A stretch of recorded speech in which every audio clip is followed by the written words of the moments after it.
ibuku adalah pencetus kemeja batik. Oh, kemejanya ya tapi. Kemejanya. Cuma kalau kain kan udah lama ya. Kain batik sudah lama, udah ribuan tahun lah kira-kira. Karena kami ini keluarga sosialis gitu, jadi bapakku sama ibuku waktu aku kecil nggak dikenalin dengan agama. Waduh. Jadi Jumat Kliwon tuh harinya kumpulnya pemimpin sama rakyat. Oh, berarti diidentikan dengan ini ya. Nah, dibikinlah cerita yang serem-serem itu supaya rakyat tidak kumpul sama pemimpin. Tapi kemudian aku ucapin itu, ketika aku gelisah aku bilang, ya salam, ya salam, ya salam, ya salam, ya salam. Nah, sampai 100 Mas. Batin tuh udah tenang. Gitu. Oh gitu. Nenekku ini dulu Buddhis. Buddhis. Tapi kemudian dia mengenalkan aku Asmaul Husna.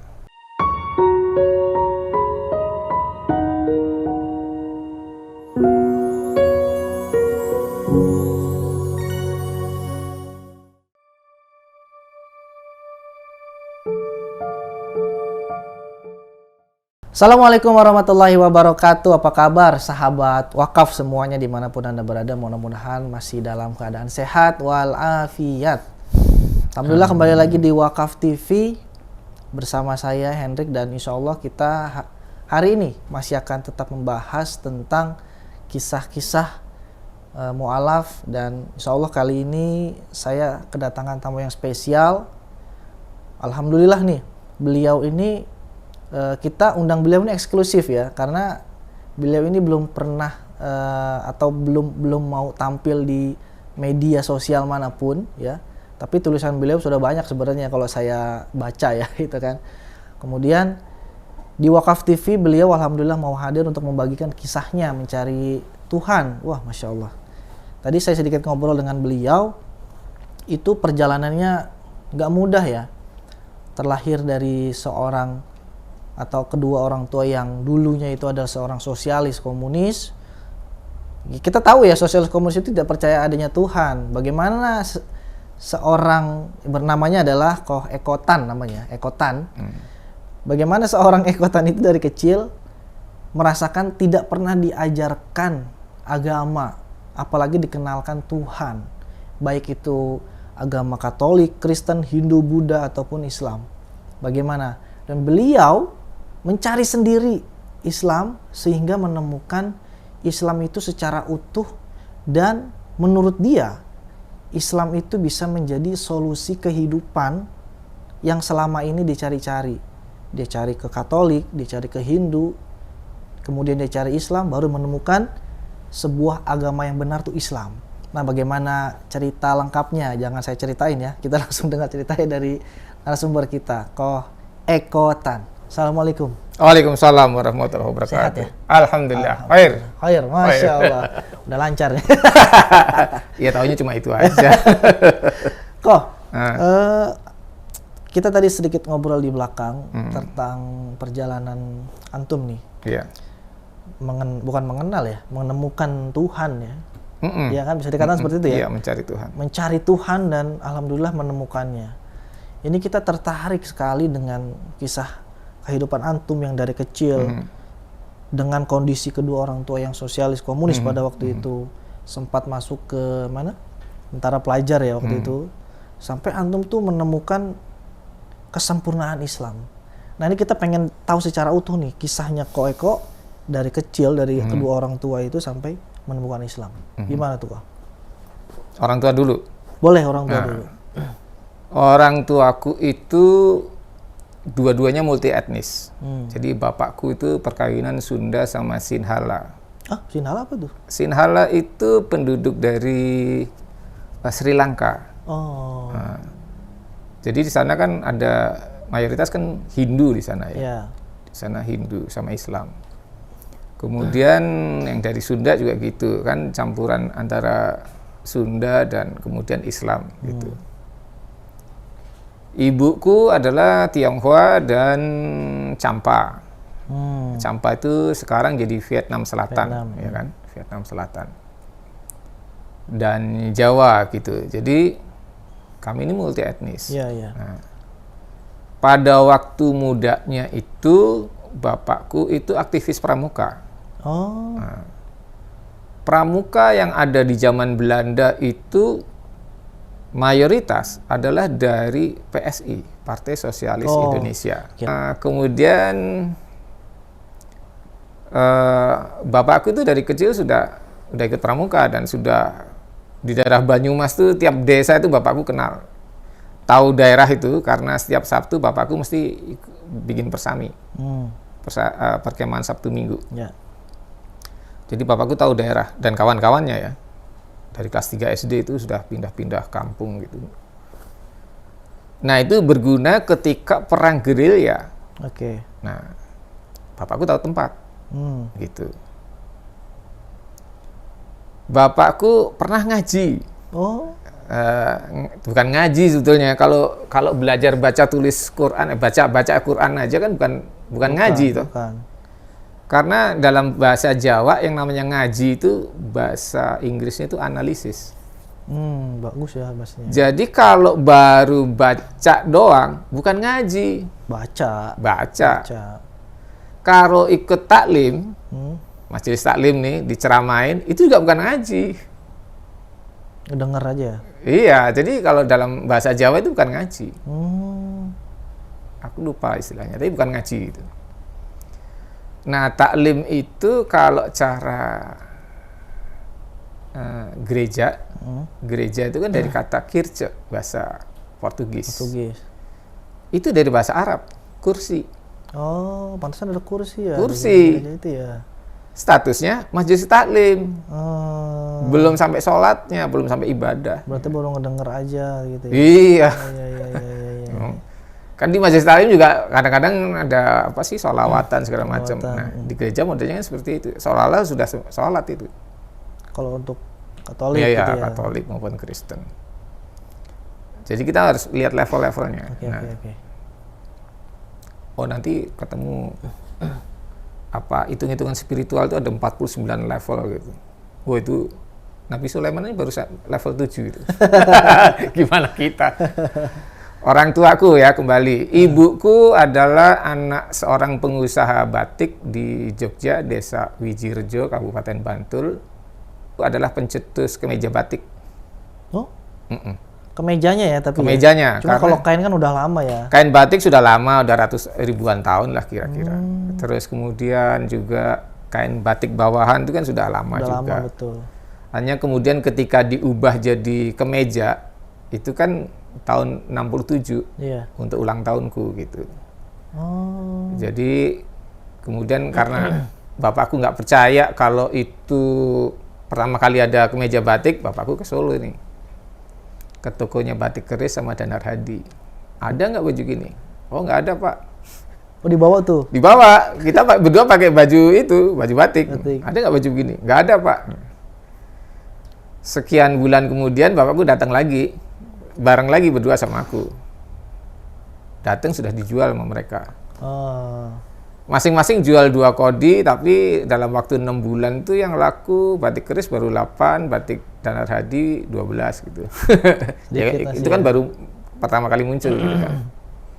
Nah, kemudiannya orang tahu bahwa kemeja batik itu dari Solo. Nah, Jogjanya mati tuh. Iya. Itu karena ibuku guru. Guru tata busana dan tata boga. Jadi tingkat SMK itu zaman dulu sudah sampai levelnya perancang busana. Oh iya. Pelajarannya begitu. Udah tinggi ya. Tapi kan sistem pendidikan di Indonesia lama-lama makin turun ya. Artinya diperpanjang di sekolah gitu. Nanti kita bicara 666. 666 ya. Nanti. 666 ya. Begini. Atau sekarang aja deh. SD 6 tahun. Ya. Sekolah menengah 6 tahun. Ya. Sekolah tinggi sampai tingkat doktoral 6 tahun. 666 dong. Ya. Oke, terus ibuku tadi apa? Guru ya. Oke. Ibuku juga pramuka dan kemudian sama-sama bapakku dan ibuku ketika Indonesia merdeka sama-sama jadi tentara pelajar. Oke. Dari Brigade 17. Ibuku sama adik-adiknya, bapakku juga sama adik-adiknya gitu. Karena kami ini keluarga sosialis gitu, jadi bapakku sama ibuku waktu aku kecil nggak dikenalin dengan agama. Waduh. Nggak kenal. Ibu itu keturunannya Raden Patah loh. Oh gitu. Masya Allah. Tapi kita nggak kenal agama. Iya. Jadi aku sebenarnya rada-rada nyesel juga waktu udah tua gitu ya. Ibuku nggak kenal agama ya, kacau sih. Nggak kenalin gitu ya. Nah. Terus SD itu masa kecilku kan aku pindah-pindah ya, dari lahir aku di Cirebon, kemudian setahun pindah ke Bandung, setahun kemudian pindah ke Pati. Nah di Pati ada peristiwa G30 SPKI itu, kita tertahan 10 tahun di situ. Ya Allah. Tapi dari situ aku kemudian jadi banyak pertanyaan gitu. Jadi masa kecil di Pati itu aku ya sebelum sekolah aku nggak dikenalin dengan agama, tapi soal perilaku hidup aku diajarin gitu kan. Misalnya orang tua ya. Bagaimana sopan santun di rumah antara orang tua, anak dengan orang tua, antara aku dengan orang lain atau teman bapakku atau ibuku kayak gitu. Terus etika lalu lintas gitu kan, suka jalan kemana-mana itu kan, jadi etika lalu lintas, tanda-tanda lalu lintas kita belajar, aku belajar gitu. Agama enggak.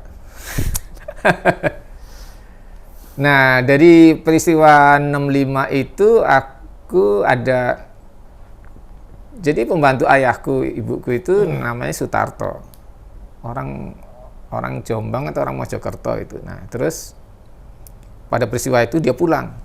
Oke. Adiknya nyariin. Oh, keceklek namanya. Iya. Kecelek. Jadi tuker ini komunikasi kan susah waktu itu ya. Adiknya datang, namanya Sutarman. Sutarman ini orangnya pincang. Kena polio apa ya gitu. Nah, terus si Sutarto ini nggak jelas ceritanya gimana, si Sutarman ditahan sama bapakku. Jangan pulang, udah kamu di sini aja. Ini kondisi lagi nggak beres gitu. Iya. Nah, jadi kalau kecil itu aku, kalau dia Jumatan, aku juga sholat Jumat. Ikut ya? Ikut.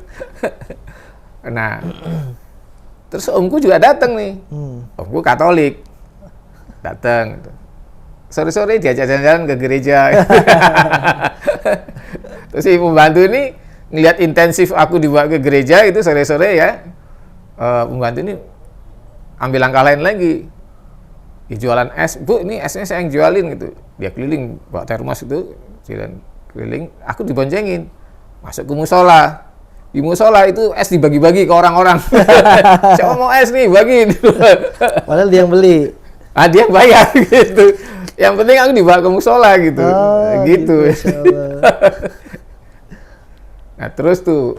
Nah, TK aku masuk sekolah Katolik. Kan ceritanya orang tua pengen aku dapat pendidikan yang baik gitu kan. Yeah. Masuk sekolah Katolik. Sampai SD kelas 1 gitu. Aku ditanya sama si susternya gitu. Eko kenapa tidak berdoa? Oh, saya Islam. Padahal ngerti Islam juga. Nggak ada pelajaran agama dari kecil kan. Oh, saya Islam. Pokoknya asal beda gitu. Sampai sekarang masih gitu. Yang penting beda gitu. Nah, terus SD itu kelas 1 aku dibilang bandel gitu kan.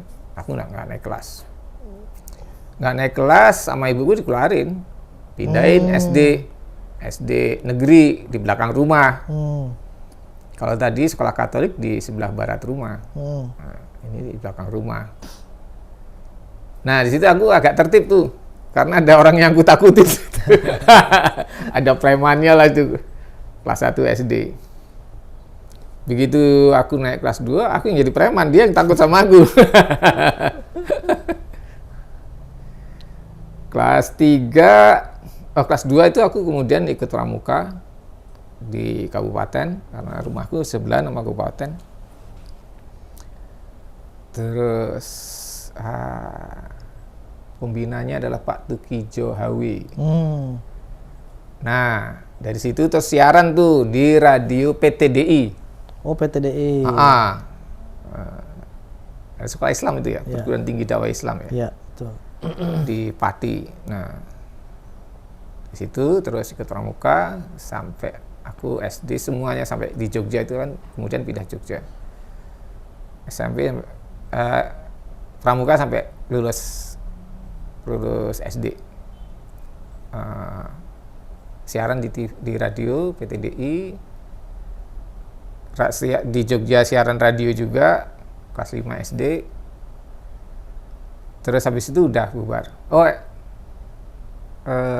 Aku SMP terus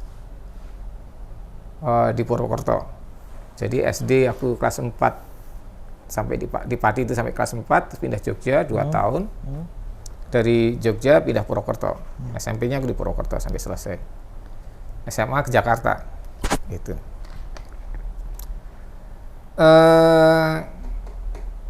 Ya karena aku ngaku Muslim, jadi aku ya belajar Islam, tapi aku takut. Takut? Kenapa? Takut ketika SD itu aku belajar di sekolah, belajar tulisan Arab. Teman-temanku udah pada bisa, aku nggak bisa. Begitu pindah Jogja, alhamdulillah itu kan. Sekarang begitu ngomongnya. Wah, aku demen banget. Wah, pindah Jogja beres dah udah. Di Jogja ini ternyata juga sekolahnya nggak, pelajaran agama Islam ada nggak ya? Aku nggak ngerti deh. Sekolah negeri bukan? Sekolah negeri. Negeri. Tapi aku nggak berasa deh. Ada pelajaran agama Islam apa enggak itu? Lupa kali. Lupa. Tapi kalau di Pati aku ngerasain ada pelajaran agama Islam tuh baca tulisan Arab gitu kan. Dan aku nggak bisa. Aku mendingan kabur ke Jogja. Seneng gitu. Pindah ke Purwokerto, ada pelajaran agama Islam dari orang NU tuh. Yang aku ingat adalah sholat pengungsi. Pengungsi? Sholatnya pengungsi itu kalau lari, dia nggak perlu ruku, nggak perlu sujud, udah lari aja. Tapi tetap sholat gitu, pada jam sholat itu. Dan sholatnya 2 rakaat. Ya. Perang juga gitu. Cuma itu aja yang aku ingat. Terus disuruh sholat. Nah, kalau Jumat yang Muslim harus sholat, sekolah, ya ikut. Tapi kan di sini belum nyambung, Mas. Iya. Ya kan? Aku belum nyambung tuh. Aku nggak ada kesadaran Tuhanku kayak apa, itu nggak ada kesadaran. Ya. Jadi aku nggak nyambung. SMA gitu juga. Nah, ketika SMA itu aku mulai mikir-mikir tuh. Jadi gara-garanya aku pengen jadi dukun.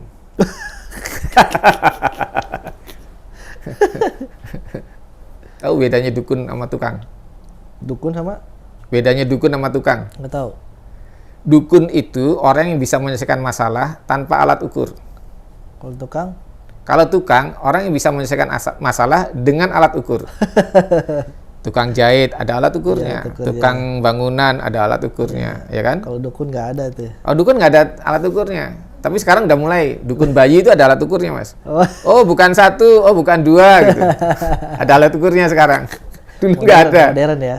Dulu nggak ada. Sebelum masuk ke sekolah kebidanan nggak ada. Nggak ada. Ya. Gitu. Ya. Terus juru mudi itu orang yang menggunakan 2 kemampuan tadi. Ya. Kemampuan dukun dan kemampuan tukang. Jadi misalnya arus laut kecepatan sekian, arus angin kecepatan sekian. Ya. Kapal ini supaya bisa jalan ngelewatin arus begitu, bagaimana? Nah, itu feeling ikut main. Gitu. Ya. Nah, itu juru. Nah, kayak gitu. Aku pengen jadi dukun tadi ceritanya. Nah, jadi pada tahun 79 itu ada kesepakatan kita anak-anak remaja, anak-anak tentara pelajar Kompi Purwokerto bikin organisasi. Karena di luar itu banyak tawuran. Jadi kita dikoordinir supaya kita nggak terlibat sama yang lain-lain. Bikinlah namanya Remaja Mas TP. Apa tuh? Remaja anak-anaknya TP, tentara pelajar. Tentara pelajar. Jadi dulu di Kompi Purwokerto itu di daerah gerilya itu dipanggilnya Mas TP. Mas TP ya. Kalau tentara TNI dipanggilnya Mas Tentara. Mas Tentara, Mas TP. Ini yang tentara pelajar dibilangnya Mas TP. Terus pada waktu Napak Tilas, kita punya istilah sendiri namanya jelajah medan, menjelajahi medan pertempuran orang tua, gitu kan. Jelajah medan, kami di rute acara pertama itu dari Tegal ke Cilacap, dari Bantar Kawung ke Lumbir, biasanya Bantar Kawung ke Lumbir, desa Lumbir. Jadi pada etape ketiga kita dibikin 3 etape. Etape ketiga itu paling dekat, cuma 25 km atau 15 km gitu. Kan lewat gunung Mas masalahnya. Gunung tuh begini ya, miring gitu. Ini jalan setapak. Ini gunung nih dari sini ke sini. Itu kalau dipegang kayak bedak Mas. Tanahnya. Jadi kalau salah jalan, meleset. Iya, dan itu ratusan meter ke bawah. Iya. Bisa dibayangin bagaimana gerilya orang tua kita dulu. Iya. Dahsyat banget itu. Iya. Nah, terus menjelang pos terakhir itu ada kesurupan Mas. Kesurupan. Banyak. Jadi waktu yang masuk itu bilang mau masuk ke 21 orang, baru masuk ke 7 udah ditutup duluan. Nah, yang itu Pak Di Yunadi. Nah, Pak Di Yunadi rumahnya itu dekat Bumi Ayu sana, orang tuanya. Tutup. Nah, terus ada orang, kan aku sebelumnya bagian logistik ya di acara itu. Jadi aku yang bagi makanan itu aku. Tapi terus kemudian aku juga ngecek orang-orang kan, karena aku ngecek dari rumah ke rumah. Terus aku disuruh nunggu pasien terakhir tuh. Aku tungguin.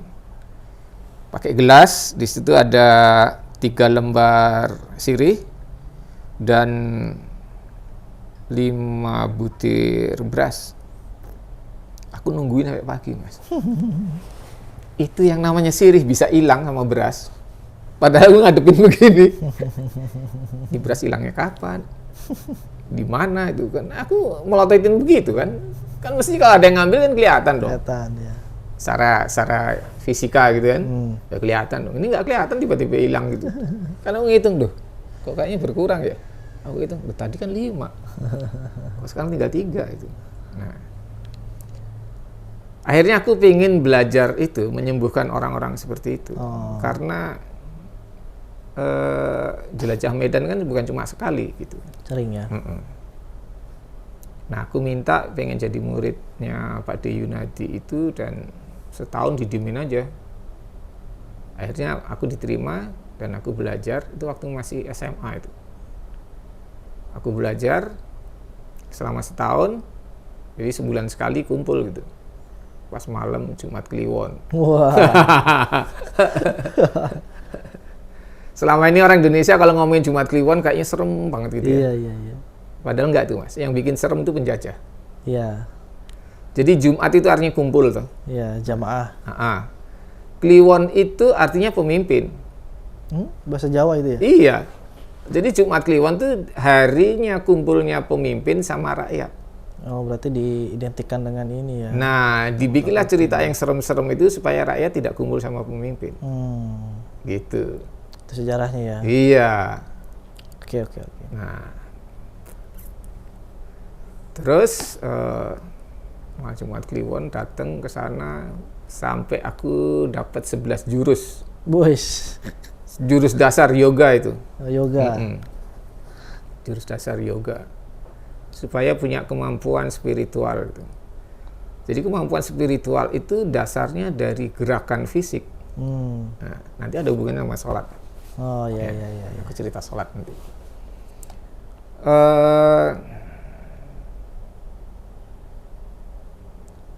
sudah setahun aku ke Bogor, ke sepupunya bapakku, namanya Muhammad Subekti. Istrinya itu Ibu Sukarsah, adalah guru SMP Negeri 1 Bogor. Nah, begitu nyampe ke sono, sama aku manggilnya Bude Bekti gitu ya.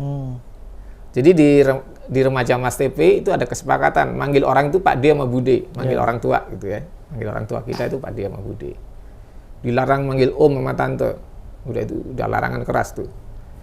Larangannya satu lagi, dilarang pakai baju loreng. Dilarang pakai. Pokoknya sebuah loreng-loreng udah enggak boleh itu. Jadi aku datang ke Bude Bekti, terus ngobrol, terus bilang, datang larangan. Kamu kalau ada masalah jangan ke sana lagi. Datang ke sini. Nah, nah, itu aja, iya aja dah. Ke sana tuh maksudnya ke siapa? Ke Pak D Yunadi. Pak D Yunadi. Ya. Nah, gitu. Jadi aku udah begitu ya, karena aku hanya main aja ke situ kan, iseng gitu. Cuma kangen sebagai saudara. Terus balik nih. Begitu aku gelisah, aku datang dong ke situ dong. Kan larangannya jangan datang ke sana, tapi ke sini kalau punya masalah gitu kan. Jadi udah datang ke sana. Datang terus ngomong, kok lagi gelisah nih. Obatnya apa ya? Oh, bilang aja itu ya salam. Berapa kali? 5.000 kali. Hah? 5.000 kali? Banyak amat 5.000. Ngitungnya gimana itu kan? Aku juga nggak diajarin bahwa itu kan asmakala. Tahu asmakala ya? Tasbih bukan? Iya. Tasbih. Nah, itu yang agak bikin bingung tasbih itu. Tasbih itu kan kalau kita ngomong tasbih itu ya, subhanallah yang harus kita omong. Tapi kalau itu dibilang tasbih itu kan jadi masalah. Alatnya namanya apa? Alatnya namanya asmakala. Asmakala ya. Iya. Alat hitung gitu ya. Bahasa Sanskerta. Sanskerta ya. Kalkulator lah. Betul. Nah, aku nggak tahu asmakala, jadi aku juga bingung 5.000 kali gimana caranya gitu. Wah, udah pusing tuh. Berhari aku diem aja, nggak ngerti aku gimana caranya. Tapi itu kemudian aku ucapin itu, ketika aku gelisah aku bilang, ya salam, ya salam, ya salam, ya salam, ya salam. Nah, sampai 100 Mas, batin tuh udah tenang. Gitu. Oh gitu, Masya Allah. Jadi, itu Asmaul Husna kan ya? Wah, ini aneh nih. Hebat loh gitu loh, ya kan? Cuma ngomong gitu doang, gitu punya efek yang bagus gitu kan? Iya. Oh, hebat nih. Nah, jadi aku nggak pengen belajar ke sana, cuma aku datang lagi itu. Aku pengen begini. Oh iya, sholat aja. Sholat. Aku nggak ngerti sholat. Kacau deh. Sholat aja gimana caranya? Aku diem tuh. Nah, ketika kuliah, aku cari HMI. Oh, HMI. Ya. Ceritanya kan aku pengen belajar Islam yang bener nih. Waktu kuliah. Nggak ketemu. Karena aku kuliah di STP, Sekolah Tinggi Publisistik. Sekarang jadi ISIP di Lenteng Agung. Tulisannya gede banget tuh, kampus tercinta. Ternyata di situ semua organisasi kemahasiswaan dilarang. Jadi bingung kan. Nah, satu ketika ada teman yang sembunyi-sembunyi itu ngasih kertas begini gitu kan. Terus aku tanya, apaan tuh? Pengajian. Gue ikut dong. Oh, boleh. Ya kalau boleh aku kapan ke sana? Nanti kok hari Sabtu. Oke. Habis kuliah kita kumpul ya. Iya. Kumpulnya di mana? Ya nanti aku tunggu di teras. Kami dulu kalau kuliah Mas, itu satu kelas itu 350 orang. Banyak juga ya. Banyak. Itu sebelum SKS, kan masih paket ya. Jadi satu kelas tuh segitu. Satu kelas segitu, terus hari Sabtu kemudian ngaji. Bukan ngaji, taklim ya. Taklim. Kan kita jam 2 udah selesai.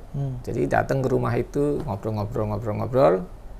Begitu azan asar, aku ikut keluar. Karena ditarik keluar sama teman-teman yang cewek. Yang cewek-cewek bilang gini, yang nggak sholat keluar. Ya aku keluar. Jadi aku satu-satunya pria di antara orang-orang cantik ini kan, nah, gitu. Satu-satunya yang ganteng. Dah, duduk di luar tuh, bukan duduk ya, kita berdiri karena nggak ada tempat duduk. Jadi aku ngeliatin yang sholat itu, sholat gitu. Karena aku lupa sama sekali bagaimana aku sholat waktu SMP itu. Waktu SMA juga, kan aku sholat Jumat doang ya. Jumat doang ya. Aku sholat Jumat doang waktu SMP sama SMA. Dan itu kalau orang Jawa bilang rubuh gedang. Apa tuh? Ikut-ikutan. Oh iya. Nah, ikut-ikutan aja gitu.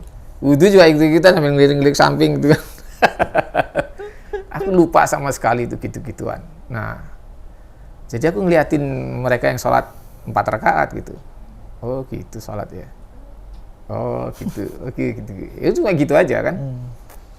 Nah 6 bulan kemudian ketika masuk Ramadan, sebelum Ramadan itu ada ujian semester. Aku nggak belajar mas. Waduh. Aku belajar caranya sholat. Selama seminggu itu aku belajar itu aja tuh. Buku pelajaran aku nggak pegang sama sekali.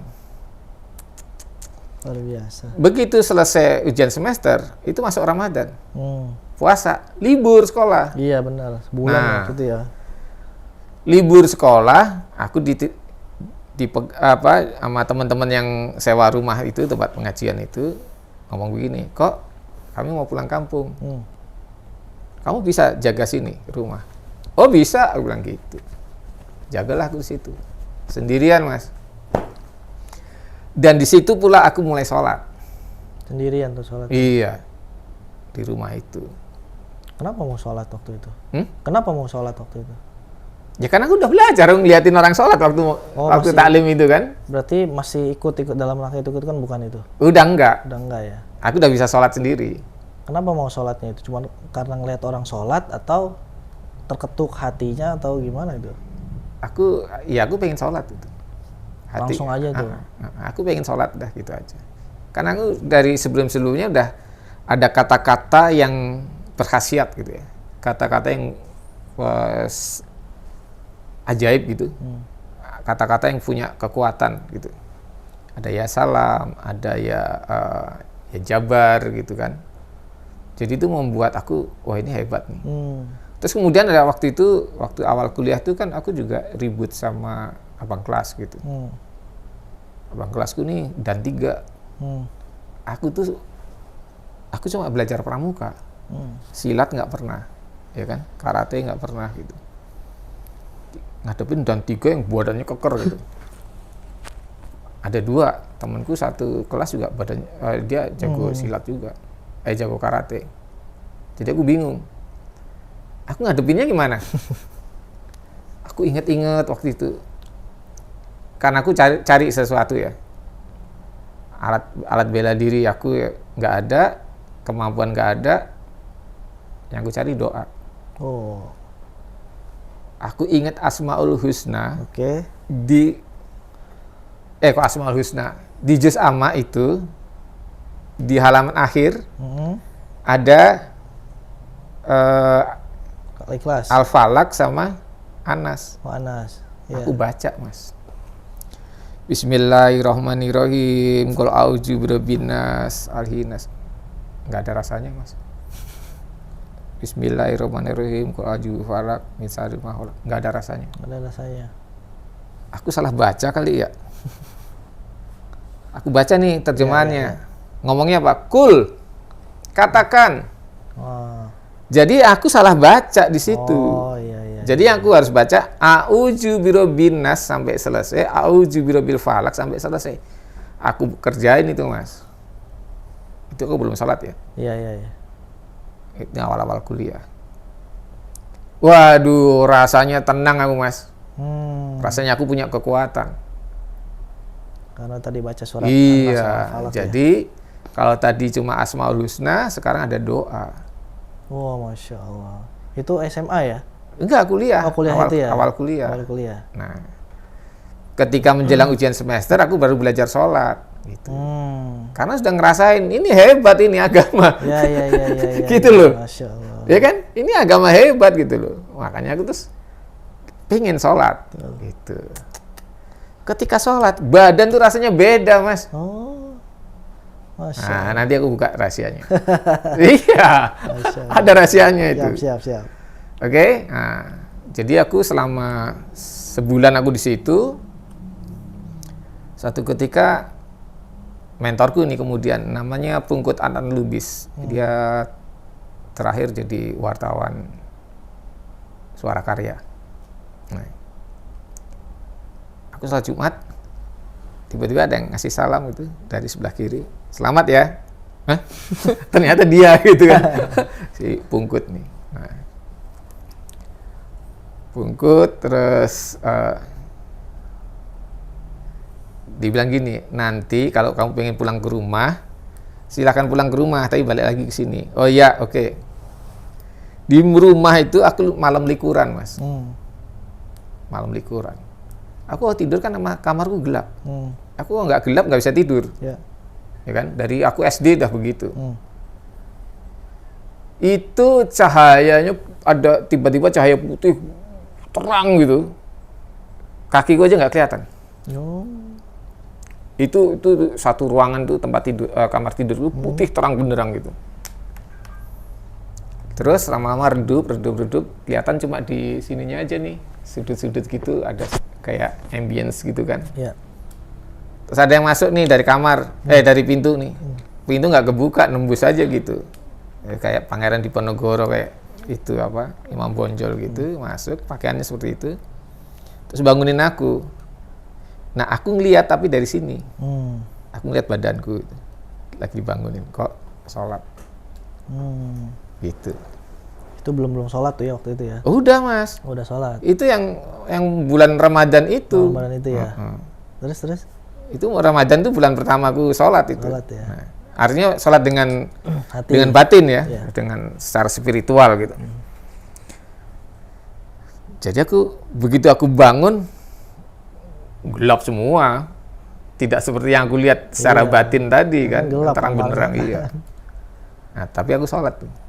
Aku udah sholat taraweh, tapi kemudian sholat lagi, sholat tahajud gitu. Nah, sekian hari kemudian 3 hari aku balik lagi ke rumah kos itu kan, jaga terus sampai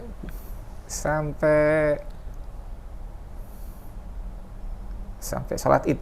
Nah, selesai itu teman-teman kumpul wawancara sama aku. Kok apa yang lu rasa di rumah itu? Iya. Nggak ada apa-apa, biasa aja. Nggak ketemu hantu? Enggak. Emang kenapa? Jadi teman-temanku yang di situ itu pada ketemu hantu, Mas. Ya. Aku aja enggak.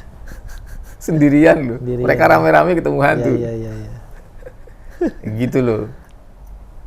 Jadi rupanya memang aku ditutup sama nenekku. Nenekku ini dulu Buddhis. Tapi kemudian dia mengenalkan aku Asmaul Husna. Tapi masih dalam keadaan Buddhis tuh? Enggak? Enggak juga, karena dia kemudian terus ya banyak mengenalkan Islam ke aku. Kok padahal kan Buddhis ya? Ya dulunya Buddhis, yang aku tahu dia dulunya Buddhis. Tapi kemudian jadi Muslim dan banyak amalan-amalan, doa-doa itu dari dia gitu. Misalnya bismillah 21 kali sebelum tidur gitu kan. Iya. Terus apalagi banyak yang kemudian ketika beliau kasih ke aku nemu di Quran atau di buku hadis gitu loh. Karena kemudiannya kan aku beli buku hadis gitu. Iya. Kemudian juga aku punya Quran gitu. Nah, seperti itu. Ketemunya dari situ. Dari situ ya. Jadi yang nasihat-nasihat yang beliau kasih ke aku itu aku dapat terbuktinya karena ada Quran sama hadis itu. Iya. Nah, kemudian si Pungkut ini juga yang ngajakin aku ikut pengajiannya HMI.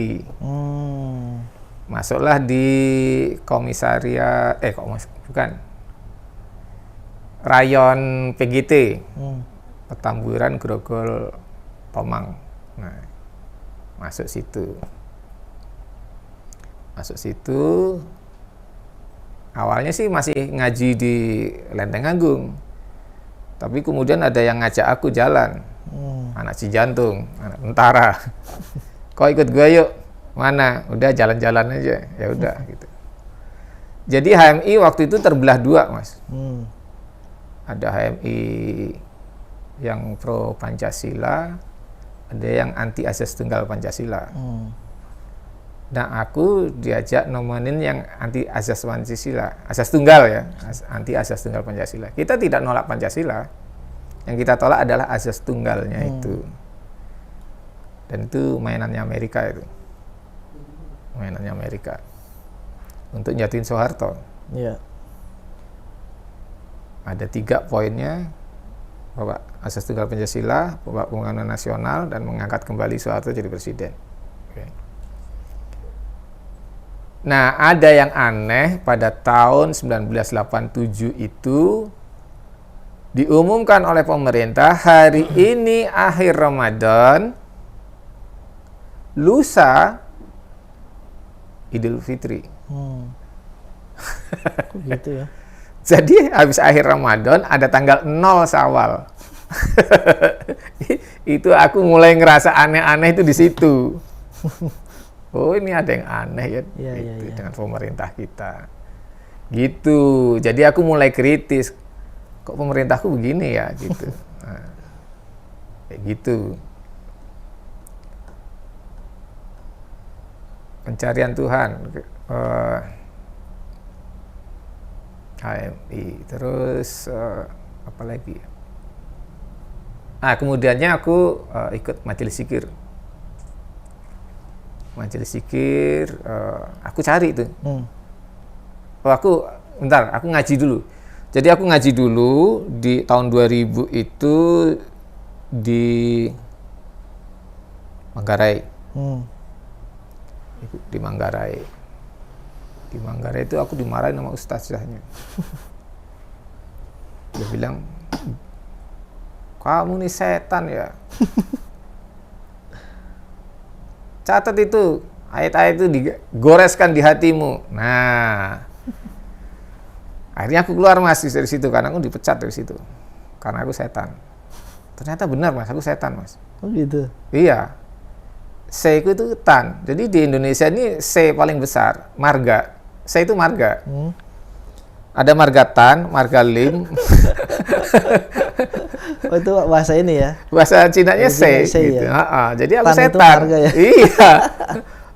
Jadi aku baru sadar, oh iya, aku marga tan ya. Ya aku pakai lah, gitu. Gitu. Ya. Aku pakai. Makanya terus aku nyebut ekotan gitu. Iya. Karena udah diomongin setan duluan dong di pengajian itu. Terus karena dibilang goreskan itu di hatimu, gores itu Naksabandi. Maka aku ikut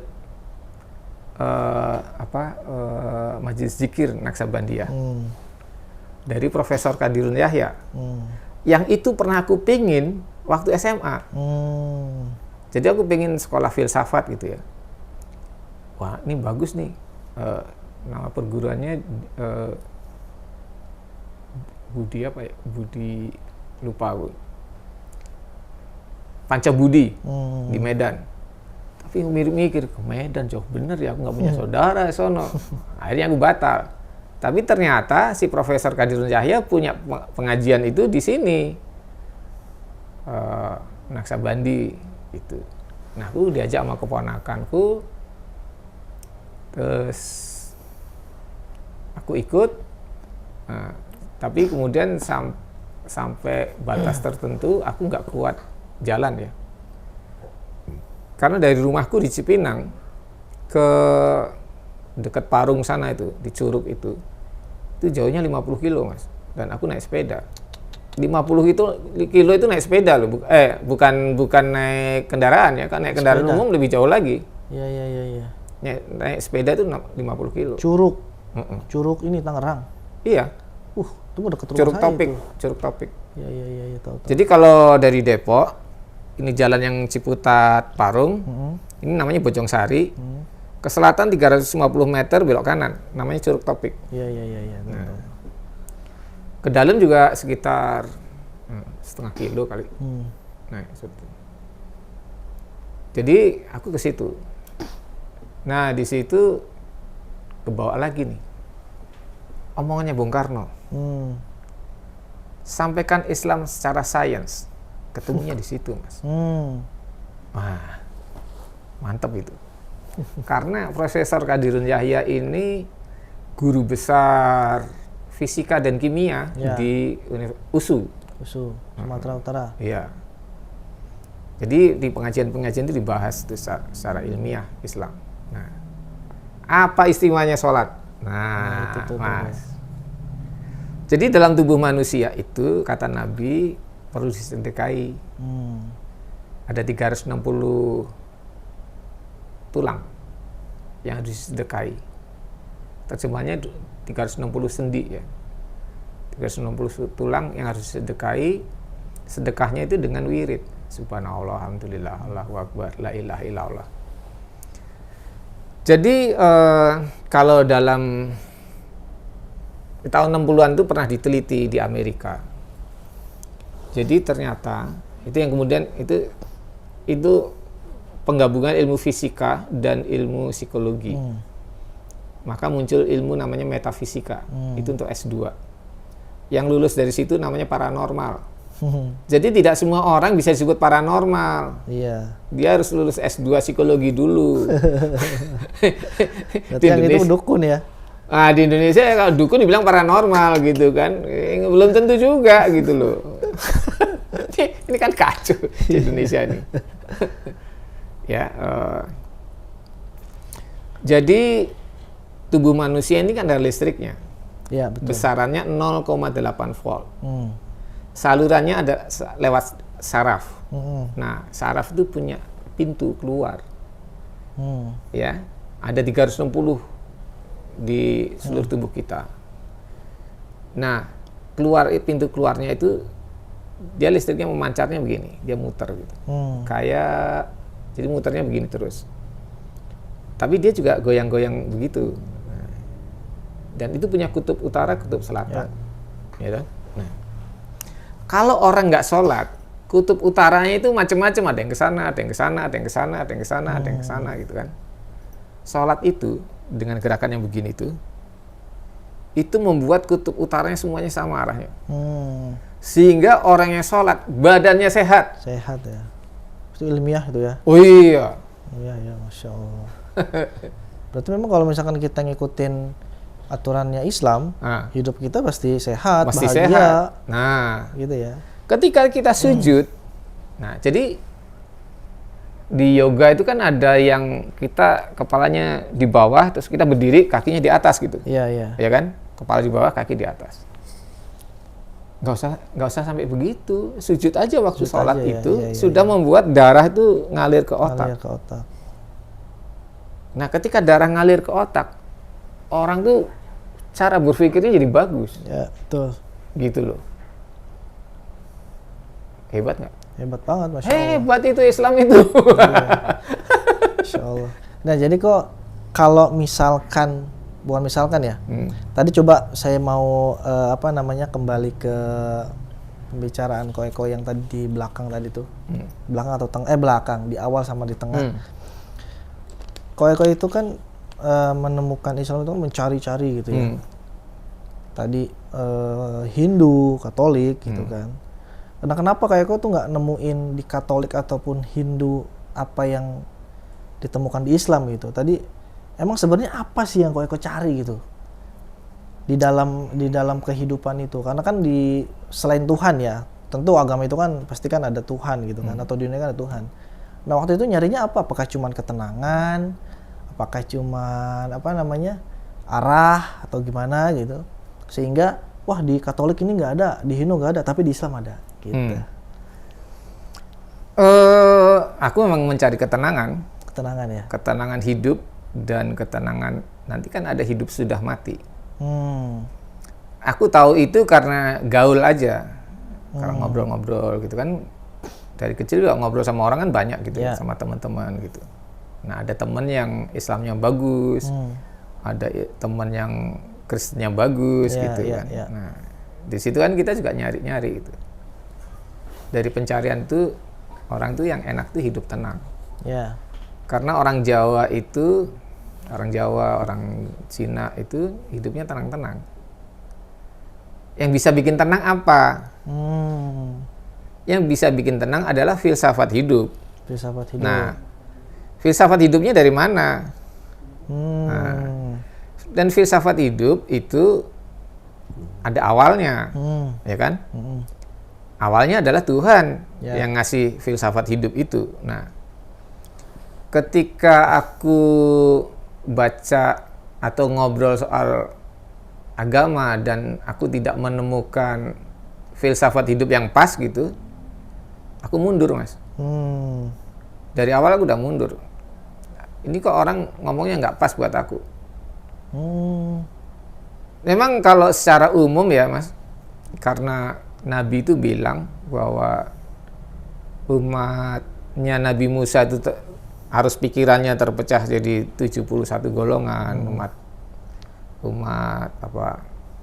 Nabi Isa itu 72 dan umat Islam 73 golongan. Sebenarnya kan banyak irisan yang sama. Betul. Ya kan? Lebih banyak samanya daripada bedanya gitu kan. Tapi ada filsafat yang aku nggak masuk. Nggak ngepas itu. Di agama yang lain. Iya. Contohnya gimana? Yang itu tidak bisa mendorong aku untuk ke situ gitu loh. Contohnya yang apa tuh? Tuhan ya. Tuhan. Oke. Berarti tidak menemukan eksistensi Tuhan di agama yang lain. Iya. Kenapa kok Eko itu bisa menganalisis bahwa Tuhan tuh pasti ada? Waktu itu kan belum ini ya. Jadi gini, aku kan karena dulu kalau di Katolik kan di waktu TK ya, Tuhan ada di langit dan aku nyari-nyari Tuhan di langit itu gitu kan. Waktu Katolik di TK ya? Iya, di TK, taman kanak-kanak. Aku bilang sama orang tua, kata suster Tuhan ada di langit. Cari yuk. Kita lihat malam-malam tuh rame-rame. Rame-rame keluar rumah itu lihat langit tuh, Tuhan di mana ya, di bintang mana gitu. Nah, itu karena kita nggak berpikir bahwa Tuhan itu menciptakan alam semesta. Bapak ibuku juga nggak berpikir seperti itu. Dan aku juga kecil tidak berpikir seperti itu. Tapi ketika remaja dengan alam semesta yang begini luas gitu, yang bikin siapa? Gedenya kayak apa? Pertanyaan itu muncul ya? Iya. Terus? Tuhan tuh gedenya kayak apa? Oke. Berarti mulai mempertanyakan, wah kalau alam semesta sebesar ini pasti ada yang nyiptain. Oh iya. Dan yang menciptakan lebih besar dari lagi, ini dong. Gitu kan. Iya. Itu yang menjadi alasan besar ya kalau kok. Sekarang kalau Tuhannya ada depan mata kita, dengan yang bisa ada bintang jauh di sana, itu kayak apa coba? Iya, benar. Nggak usah pakai pikiran deh, kalau mikir mungkin kan kita kejauhan buat anak kecil ya pada waktu itu. Pakai rasa aja. Kok begini ya?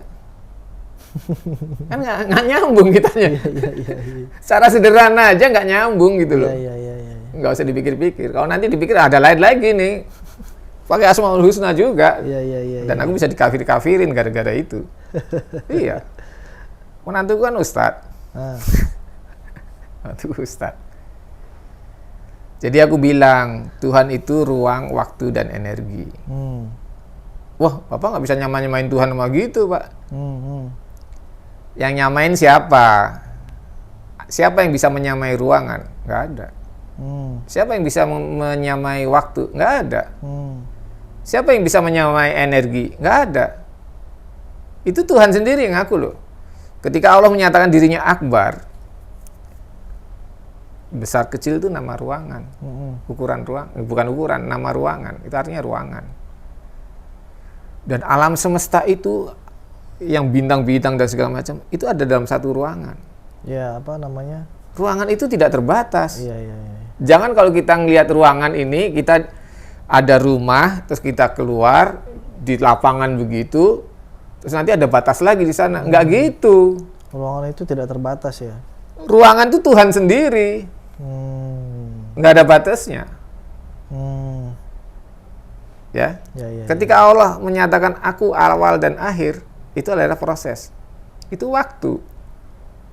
Siapa yang menyamai dia? Nggak ada juga. Ada Tuhan adalah energi. Dengan kekuatan itu dia menciptakan ini itu. Siapa yang menyamai dia? Nggak ada juga. Berarti bukan menyamakan Tuhan itu dengan sesuatu ya? Iya. Bukan, artinya ini sebagai penjelasan secara ilmiah saja gitu kan. Bahwa kemahabesaran Allah, kemaha penciptaan Allah gitu kan. Karena memang kan Allah itu kan bukan makhluk, karena dia kan bukan yang diciptakan, tapi dia adalah yang menciptakan. Yang menciptakan. Kita ini membatasi ruangan. Bikin rumah, membatasi ruangan. Karena memang persepsi kita tentang ruangan itu ya ada batasnya. Gitu. Itu kan memang kita sudah diajarin kan begitu dari dulu. Makanya harus diubah cara berpikirnya. Ya. Tapi ketika kita ngomong gitu, kafir lu. Makanya itu tadi SD aja 6 tahun. Kan ada dari kelas 1 sampai kelas 6. Iya kan? Dulu aku waktu kelas 1 SD, aku belajar 1 tambah 1, 2, 2 tambah 2 ini kan main-main. 1 tambah 1, 2, 2 tambah 2, 4, 4 tambah 4, 8. 8 tambah 8 bingung. Padahal udah sampai 20-an tuh aku ngitung. Udah bingung, datang anak SMP kelas 1. Kelas 1 juga, tapi SMP. 2 pangkat 2 tambah 2 pangkat 3 ngeluh. Aku marah itu, Mas. Gila lu. Yang punya pangkat tentara sama polisi, ini ada angka punya pangkat lu. Gila lu. Nah, jadi kalau ada orang belum nyampe, jangan dikasih ilmu yang lebih tinggi gitu. Bahaya. Bahaya. Masih awam lah ya. Makanya untuk mu'alaf aku ngasih juga ilmu yang bawah aja. Dasar gitu. Ya. Dasar.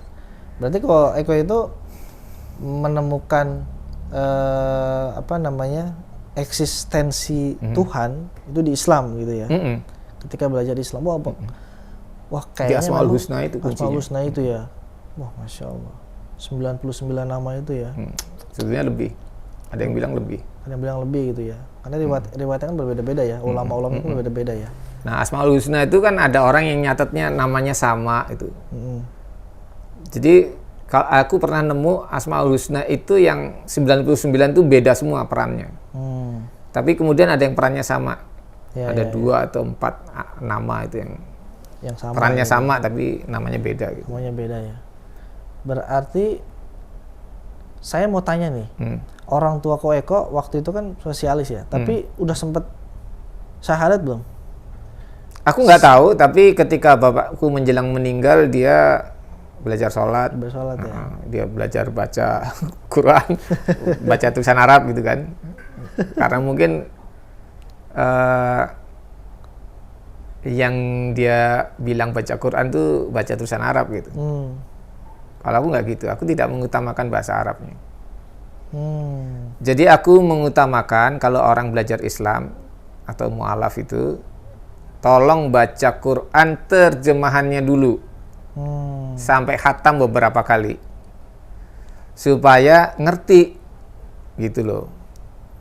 Allah tuh maunya ke kita apa? Ya karena kan kita orang Indonesia ya. Indonesia ya. Logikanya begitu. Karena kalau di surat 44 ayat 58 itu aku turunkan ayat ini dalam bahasamu. Aku turunkan Al-Quran dalam bahasamu. Nah kita orang Indonesia pakai bahasa Indonesia. Nabi orang Arab. Nabi kan sebenarnya kan keturunan Israel juga. Ya kan? Yahudi. Kenapa dia tidak berbahasa Ibrani? Karena otaknya Nabi Muhammad itu pakai bahasa Arab. Hidup sehari-harinya berbahasa Arab. Nah kalau Nabi Muhammad adanya di Israel, ya dia pakai bahasa Ibrani toh. Dan itu yang diharapkan orang-orang Bani Israel bahwa agama berikutnya itu pakai bahasa Ibrani dan ternyata enggak. Gitu loh. Masya Allah. Luar biasa ya, yang dari kecil nggak pernah diajarin agama, nggak pernah dikenalin Tuhan, bener-bener nyari sendiri tentang eksistensi Tuhan. terus kemudian nyari sendiri tentang ilmu agama Islam gitu kan. Sampai sekarang Masya Allah, Ko Eko ini istiqomah di dalam Islam. Aku istiqomah karena aku merasakan ada kehebatan Islam, mujizatnya Islam. Betul, karena kan setiap orang motivasi beragama Islam itu kan berbeda-beda. Iya. Tapi ini motivasi yang Ko Eko paparkan ini, itu motivasi yang ini ya, maksudnya itu ya luar biasa ya menurut saya. Artinya mendapatkan ketenangan, mendapatkan tujuan atau arah hidup, terus mendapatkan hal-hal yang positif pastinya ya tentunya. Dan ini mudah-mudahan bisa menjadi motivasi buat saya, buat sahabat wakaf nih, perjalanan yang lika-liku. Sekarang Ko Eko udah berapa tahun umur Eko? Aku kalau cara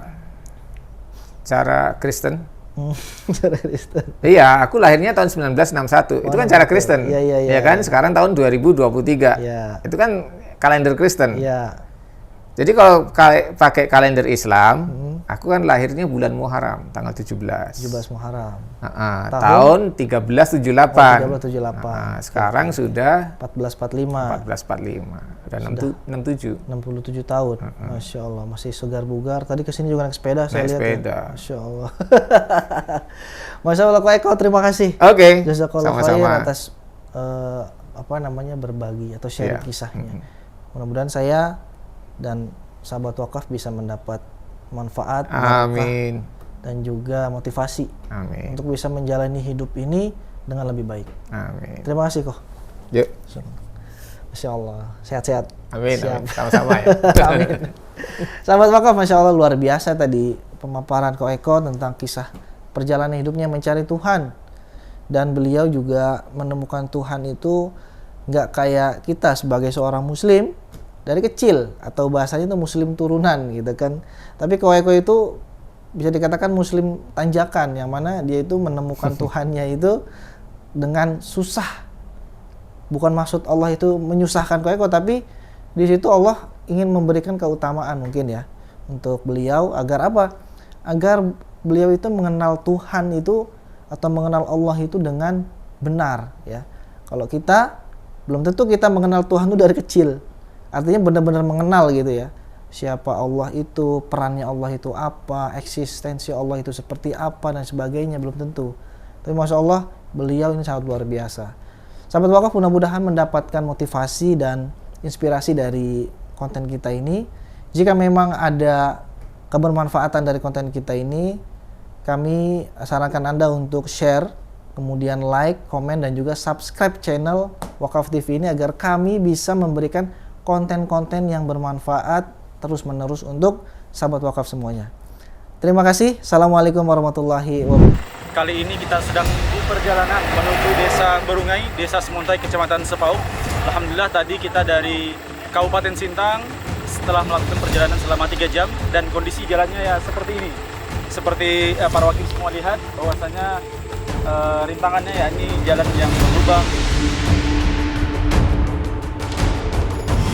Sudah ditunggu oleh para mualaf yang alhamdulillah berjumlah 17 orang, yang dimana kita akan melakukan berbagai kegiatan di sana. Ya, ini yang pertama adalah melakukan syahadat. Asyhadu an la ilaha illallah. Melakukan sunatan massal untuk para mualaf tadi, kemudian kita akan melakukan bagian zakat. Tak lupa yang penting bahwasannya kita ke sana itu akan membagikan Al-Quran, karena kali ini merupakan wakaf Al-Quran dominan untuk Muslim pedalaman di Kalimantan Barat.